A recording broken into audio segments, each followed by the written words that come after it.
Tidak perlu membuat sesuatu perubahan yang drastis. Dan juga dia merasa bangga kalau ada orang baik-baik, jadi namanya Toponi itu ya pergi berteman dengan orang baik-baik. Dia merasa bangga kalau diantaranya ada orang baik-baik yang dia teman. Coba bayangkan. Karena bagaimanapun manusia adalah fitrah bersih. Itu yang dulu. Semua orang kalau dia tidak tahu ya itu bukan orang bodoh, bunuh istilahnya. Setiap ada yang mobil pasti dia palaki. Setiap ada mobil lewat pasti dia tahan. Kembalikan dulu. Kalau sudah teler. Tapi saya bisa bergaul di situ, bisa beradaptasi. Dan Anda bayangkan setelah saya tinggalkan itu tempat, hampir tiap hari itu asrama kecurian. Coba ya, hampir setiap hari selalu ada yang dicuri. Biar cucian basah ada yang curi. Coba bayangkan kalau cucian basah ada yang curi. Padahal selama saya di sana tidak pernah, karena dia berpikir Pak juga melakukan ya, obati masa dipakai singkap aja karena yang dipakasih. Ini bagaimana kita beradaptasi dalam sama dengan Anda nantinya di tengah-tengah masyarakat pada saat Anda KKN. Karena susah itu kasih tahu orang yang tidak tahu buta warna, bagaimana indahnya pelangi. Keren kan? Bikin status di wajib. Susah. Anda memberitahu bahwa indahnya pelangi sementara dia buta warna. Tidak ketemu. Coba pengen balas dengan ustaz diskusi tidak bakalan ketemu.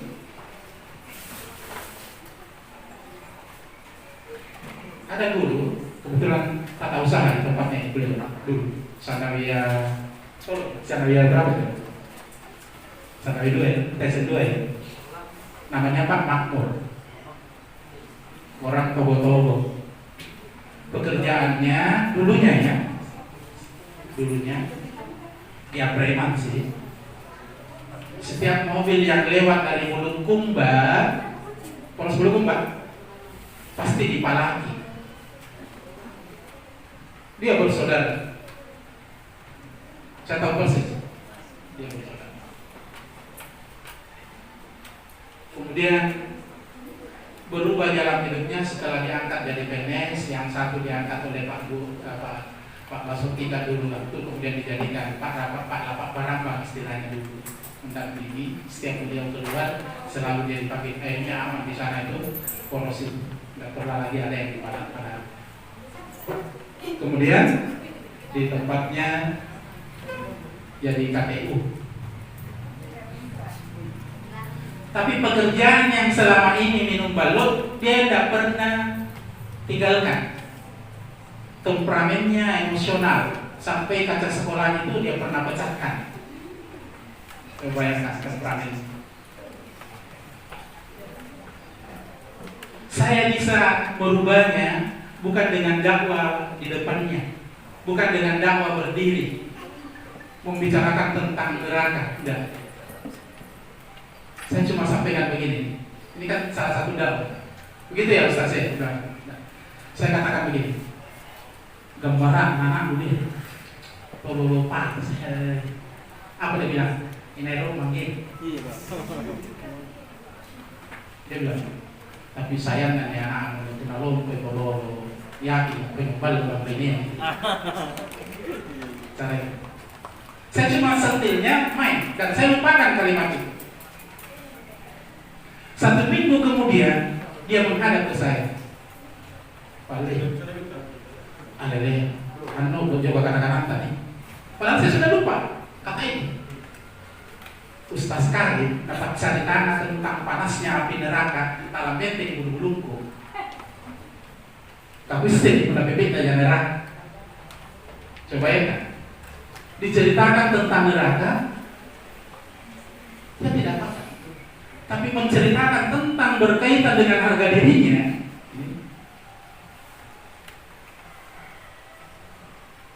apa yang jawab?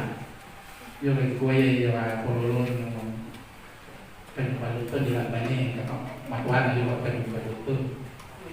Itu yang selalu dia pikirkan selama 1 minggu. Coba Anda bayangkan saja pemilihan kepala lingkungan di Togo-Togo, dia menang, kalah dengan panitia masjid. Kalah itu panitia masjid bersaing, coba bayangkan dulunya dia maju sebagai calon mewakili Penumbalo. Apa dia bilang? Ya, tahu posisi saya wakilin Penumbalo, nanti ikut bertarung pemilihan kepala lingkungan. Apa yang terjadi? Dia mengalahkan panitia masjid dan selalu menyampaikan sumbangan-sumbangan sekian di panitia masjid.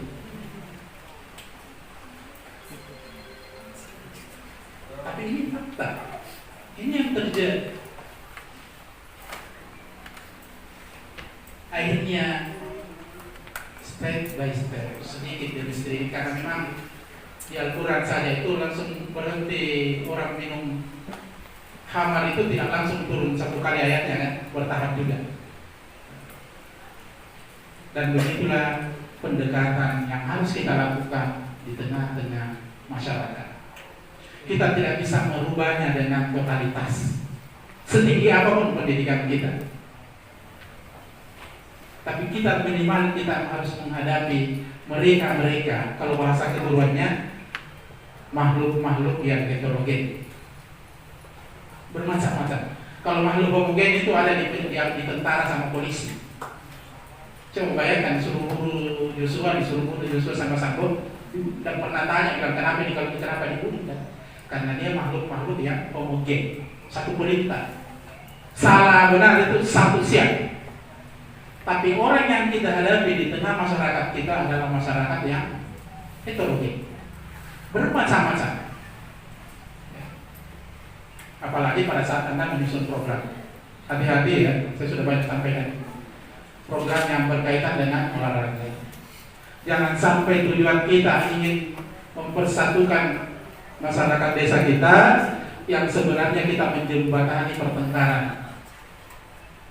Contoh ini, di tengah-tengah nanti masyarakat harus Anda perhatikan, karena jangan sampai antara dusun yang satu dengan dusun yang lain ada clash. Kemudian Anda adakan acara yang sifatnya olahraga, misalnya takraw, voli, penyebabnya itu dan dia menyulut untuk keributan karena api dalam sekam. Sudah ada bibit-bibit permusuhan, kemudian kita adakan lomba seperti itu. Kalau mau mengadakan lomba yang tingkat seperti itu, Anda lebih bagus lombanya untuk tingkat anak-anak. Ini saran saya nanti. Jadi kalau mau mengadakan lomba yang skala melibatkan antara dusun, diusahakan lomba sepak bola anak-anak, misalnya lomba sepak bola mini. Karena kita tidak pernah tahu apa yang ada di tengah-tengah masyarakat kita.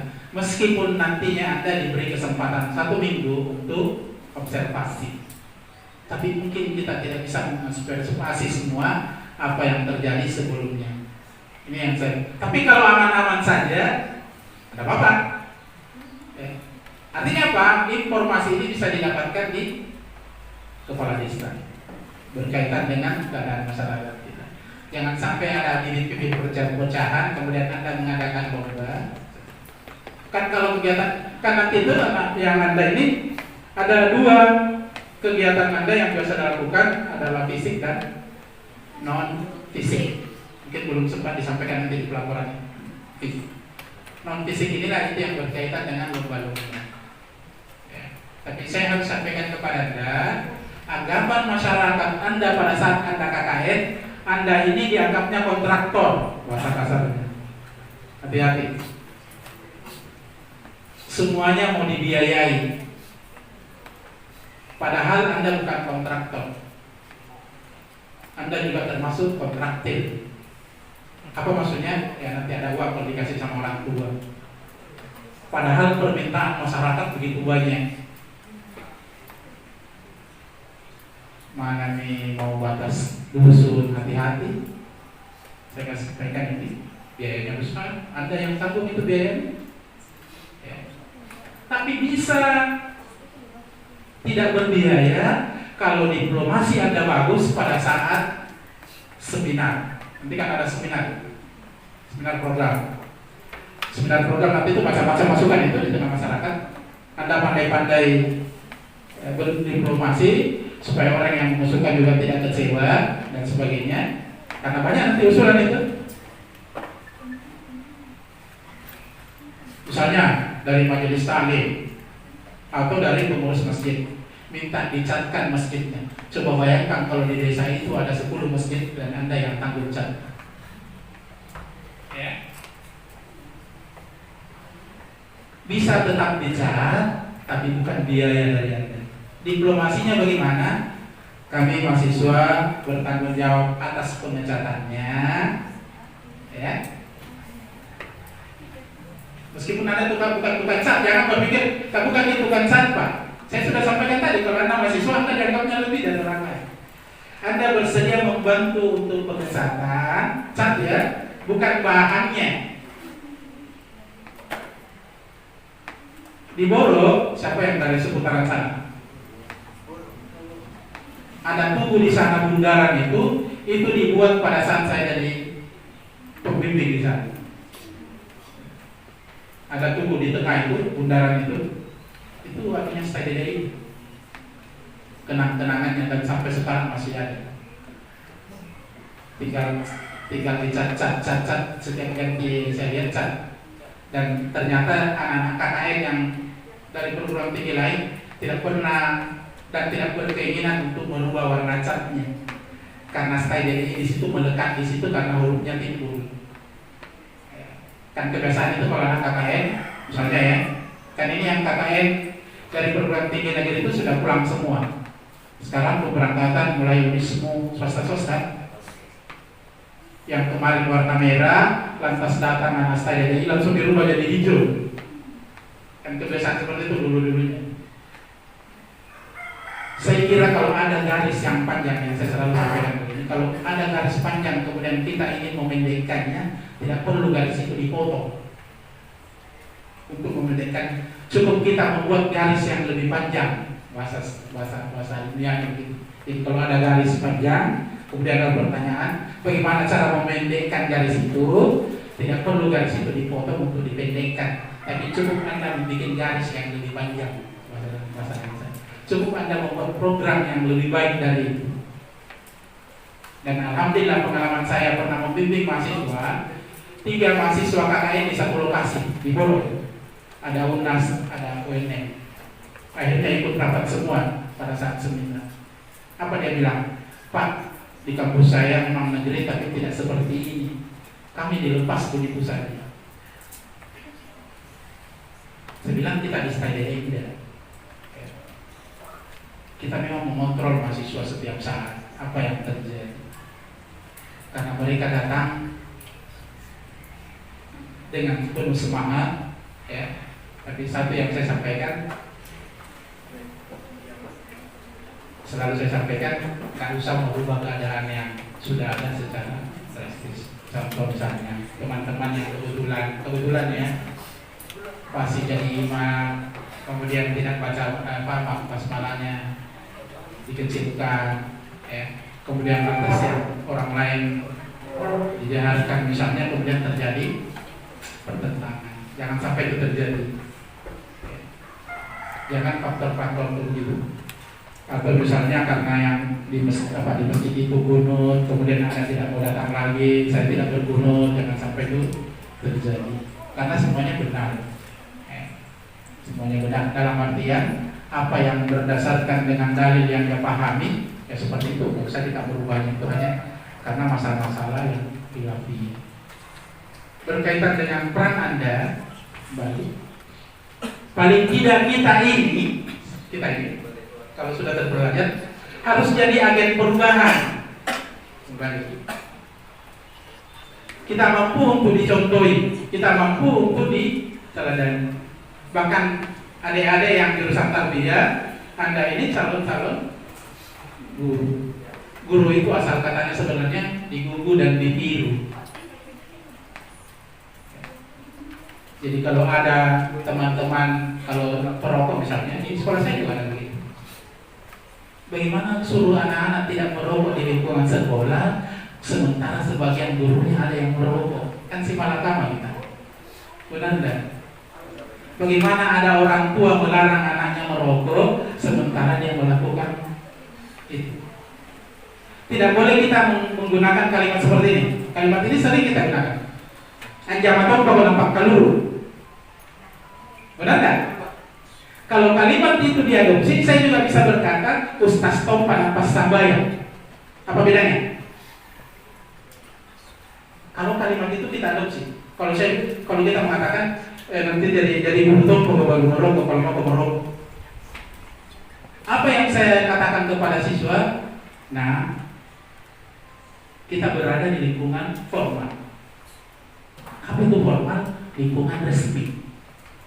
Baju saja kita diatur, rambut saja kita diatur. Ya. Kalau kamu memang tidak bisa berhenti merokok, minimal jangan merokok di lingkungan sekolah. Padahal dulunya saya ya, di ruangan saya itu, ya ada murid saya di belakang. Ya, saya orang keras dulu, sekarang jadi orang saya. Dulu kalau ada saya dapati merokok, di ruangan saya itu ada ember. Jadi anak-anak itu saya kasih merokok di dalam ember. Sambil merokok di dalamnya, supaya dia merasakan asapnya sendiri. Kemudian saya sarankan, tak kalah kaluru, kau tengok lagi, ahluki. Nah, mesti nyaman nak kaluru kan. Jangan dibuang. Belakangan saya sadari, karena menjadi guru itu bukan karena pendidikan yang tinggi paling utama, karena pengalaman. Ternyata mengatasi seseorang tidak dengan kekerasan, face to face, tatap muka, dialog. Karena saya berpikir waktu itu, saya larang anaknya merokok, jangan-jangan di rumah gantian merokok dengan bapak. Jangan-jangan bapaknya bilang begitu, terok kalau lu nanti. Kan bisa saja terjadi itu kan? Ya. Begitu juga sebaliknya, bapak anaknya minta rokok sama bapak. Pak, kalau taruh itu terlalu psikolog kan bisa jadi. Sementara di lingkungan sekolah saya larang. Saya larang untuk berhenti merokok. Saya cuma satu kata katakan, saya tidak mungkin melarang Anda merokok, tapi Anda berada di tempat formal. Kalau mau merokok, silakan nanti pulang sekolah.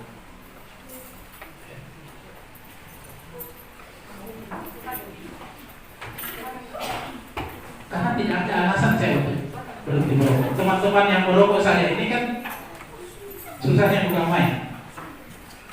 Saya kira tidak sanggup kita langsung berhenti. Saya saja lama baru bisa berhenti proses ini. Kalau kita disuruh berhenti karena kebiasaan bisa. Nah, untuk itu kepada adik-adik mahasiswa calon sebenarnya karena nanti dilepas peserta KKN. Nanti di tengah-tengah masyarakat, ya, coba tampilkan diri Anda. Karena bagaimanapun juga masyarakat akan menganggap Anda ini kemampuan agamanya lebih dari yang lain.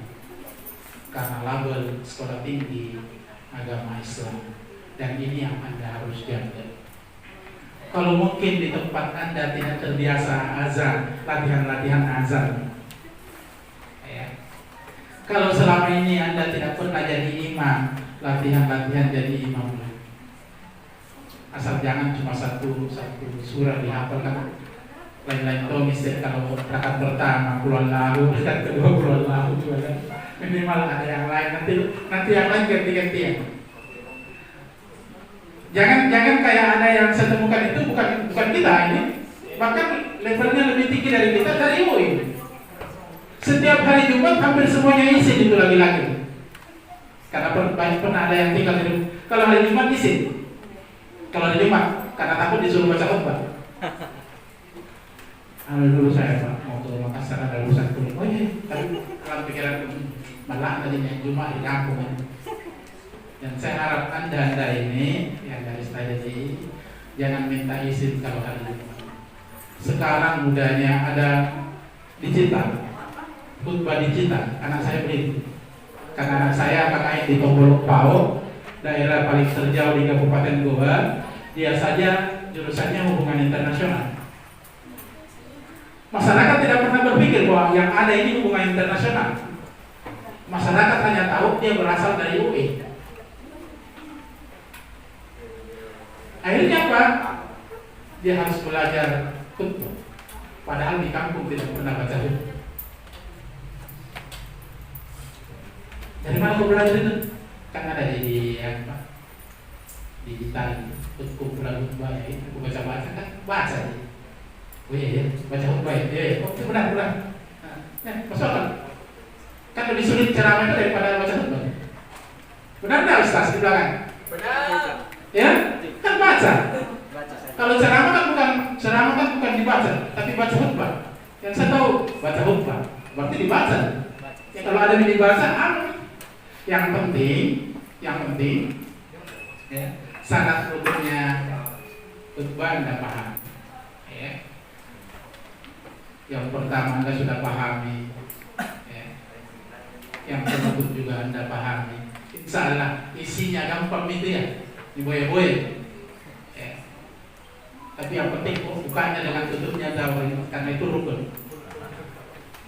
Itu ya. Azan, belajar azan. Siapa tahu memang suara Anda bagus, cuma tidak pernah dilatih-latih. Setelah KKN Anda pulang, orang kampung akan heran. Wih, Masya Allah, suaranya takut sana-sana. Apalagi yang laki-laki ini suara bagus, ada bunga di sana itu namanya bunga desa.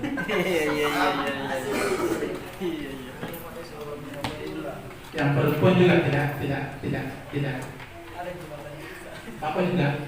Gara-gara Anda pandai bikin kue, misalnya bikin acara ya. Saya pernah dapat mahasiswa kakak di tempat saya dari UNAS, dia mau bikin kue dari daun ubi kayu, daunnya. Dibikin. Karena selama ini tidak ada orang yang bikin begitu, ternyata bisa diolah jadi keripik apa namanya? Keripik daun ubi. Dan kriuk. Siapa tahu dari hasil itu ada paling jadi paling perenjang misalnya. Ya kan siapa tahu. Jodoh tidak pernah kita tahu. Dan sejarah membuktikan banyak anak-anak mahasiswa yang KKN ketemu jodohnya di tempat KKN. Amin. Iya, nggak salah sih.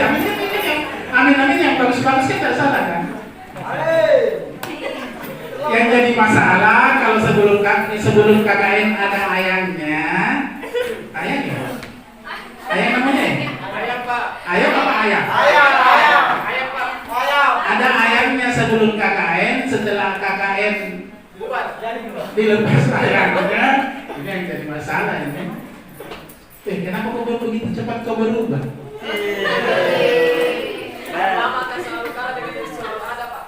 Padahal karena pesannya yang lama, kita tidak inginkan hal yang begitu, tapi suka tidak suka, ya. Karena dari sekian atau beberapa yang gaib itu termasuk jodoh di dalam, kita tidak pernah tahu di mana akan kita dapatkan jodoh. Sama saja saya mulai sekolah di SD di Makassar, ternyata jodoh saya ada di gunungnya Malakaji. Pantas orang pepatah lama mengatakan garam di laut, asam di gunung, ketemunya dalam kuali. Jadi siapa tahu orang dari Nasara, KKN di Boro, di gunung sana kan, ketemunya di Boro, sudah. Amin lagi ya. Sekiranya ini sekedar gambaran bagi Anda semua bahwa di tengah-tengah masyarakat, saya ulangi lagi untuk lebih berhati-hati menyampaikan gagasan-gagasan yang Anda dapatkan mungkin di kampus atau di apapun itu untuk bisa diterapkan di masyarakat. Anda punya kesempatan 1 minggu observasi untuk melihat apa yang ada di masyarakat yang dibutuhkan. Jangan terlalu banyak program tapi Anda tidak mampu menyelesaikannya. Karena jangan sampai Anda membuat pekerjaan, istilah kasarnya dulu kita menyebutnya janda. Bikin sesuatu kemudian tidak selesaikan, akhirnya ditinggalkan seperti itu. Tapi bikin program yang betul Anda bisa selesaikan dalam waktu 2 bulan, sehingga di tengah-tengah masyarakat Anda mendapat predikat yang baik. Bagusnya tuh mahasiswanya setelah dari KKN dibanding, kan masyarakat itu akan dibanding mahasiswa yang lain. Berpilihan pada program tenaga bayu napas. Ini semua yang kita harapkan. Mudah-mudahan di tempat KKN Anda sehat walafiat, ya? Karena bukan waktu yang singkat sesungguhnya 2 bulan itu. Banyak hal yang harus Anda pelajari dari teman-teman sendiri. Kita harus banyak belajar. Selama ini mungkin teman kita anggap baik selama ini, nanti KKN baru ketahuan, oh kiri pada ini dulu. Sinak ini beli sabunnya tidak beli sabun, akan terjadi. Terus tak? Akan terjadi. Ya. Nah, disinilah perlu kerjasama. Disitulah perlunya ada yang disebut dengan koordinator desa. Ada hal-hal yang kecil, ada hal-hal perselisihan, jangan sampai di tempat KKN Anda ketahuan. Oke, bisa? Maksudnya apa? Ada hal yang bisa dikompromikan, tapi ributnya akhirnya tercium keluar, ya, persoalan-persoalan itu. Apalagi kalau persoalan-persoalan masalah-masalah yang sangat krusial, ya. Hanya gara-gara laki-laki atau gara-gara perempuan ributnya di situ. Anak-anak kaum mentodong, kaum pariole WI, kan sering tak? Jangan sampai hal-hal yang seperti itu terungkap di tengah-tengah masyarakat. Kasihan saya, jadi Anda yang berbuat, imbasnya akan ke perguruan tinggi. Sekira demikian apa yang saya sampaikan. Kalau ada pertanyaan silakan pada sesi ini. Mudah-mudahan apa yang saya sampaikan bermanfaat adanya.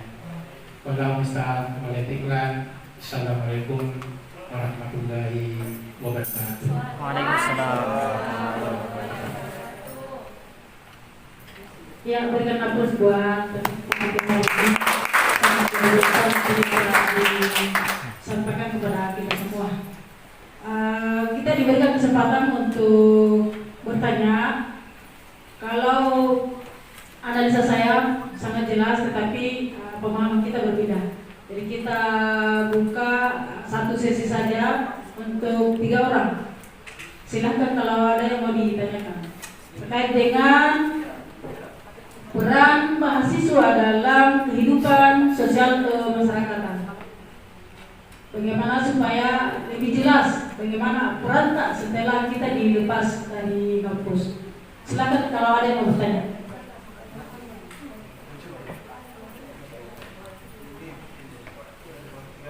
Barangkali Ustaz sudah jelas. Jadi perlu saya sampaikan kesimpulannya di sini bahwasanya ada 2 yang perlu kita lakukan. Salah satunya adalah fisik dan non fisik. Perlu kita pahami yang mana itu fisik dan yang mana non fisik. Barangkali kita sudah mengetahui. Jadi barangkali kita sudah ada rencana terkait dengan program apa yang akan kita laksanakan ketika sudah ada di lapangan. Kalau memang tidak ada yang mau bertanya, barangkali untuk materi ini, yang jelasnya materi yang sudah disampaikan tadi oleh Haji Muhammad Alwi SPDFM sangat jelas terkait dengan peran kita ketika kita sudah lepas. Demikian barangkali sekian dari saya. Lebih dan kurangnya mohon dimaafkan. Wassalamualaikum warahmatullahi wabarakatuh.